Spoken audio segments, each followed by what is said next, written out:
দেখো বন্ধুরা, আজকে রান্না হয়েছে ফ্রাইড রাইস, স্যালাড, পনির। এই আজকে রান্না হয়েছে। এই দেখো, আমাদের তো পুজো নিরামিষ চলছে, ওই জন্য নিরামিষের মধ্যে ভাবছি একটু একটু ভালো কিছু করি, যাতে একটু খাওয়া যায় রোববারের দিন। আর হচ্ছে এই যে করেছি, ফ্রাইড রাইস হয়েছে।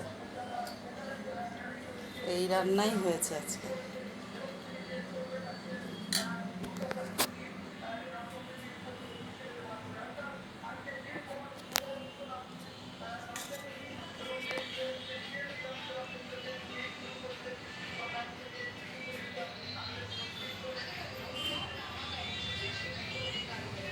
ফ্রাইড রাইস, পনির আর স্যালাড এই করেছি। আপাতত বেগুনি করবো দুপুর।